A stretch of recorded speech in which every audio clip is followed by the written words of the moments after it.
Citizens of the United States. We are anonymous. There is a new bill that the United States government has successfully passed. It is called the Stop Online Piracy Act, or SOPA, for short. Also known as the Protect IP Act of 2011.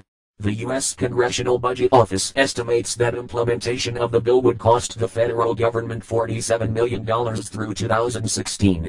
It will cost you, the taxpayers, $47 million over the next 4 years.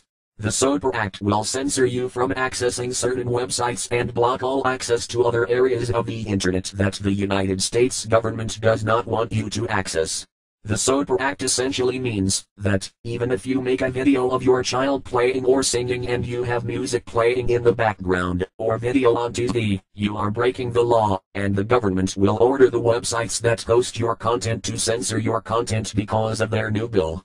Or, if you visit websites that are on servers not in the United States, you will be blocked, so that you cannot access them. Ask yourselves, who really owns the internet? The answer is simple: no one actually owns the internet, and no single person, organization or government controls the internet in its entirety.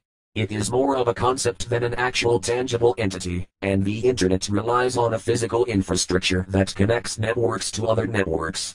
There are many organizations, corporations, governments, schools, private citizens and service providers that all own pieces of the infrastructure that make up the internet, but there is no one entity that owns it all. How can the US government decide to block access to parts of the internet that the US government does not even own? The SOPA Act is a direct violation to people's right to freedom of knowledge and information, and for that violation the United States government is a disgrace to the land of the free that every United States soldier has fought or died for. The United States government is essentially telling the people of the United States that they are free to do as the government tells them.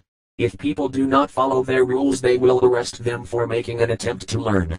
But the government will tell the media that these people are getting arrested for acts of treason, domestic terrorism, or internet piracy.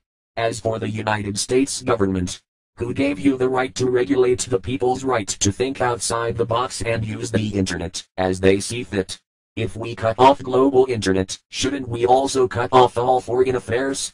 Should we hinder globalization completely? Perhaps all other world trade centers are acts of terrorism by existing, as they use the internet for commerce. The ambiguity of this bill should terrify you.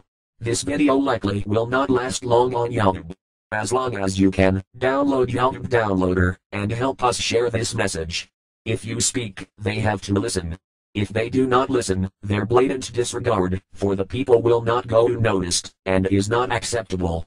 Doing nothing is the worst thing you can do. We are anonymous. We are Legion. We do not forgive. We do not forget. Expect us.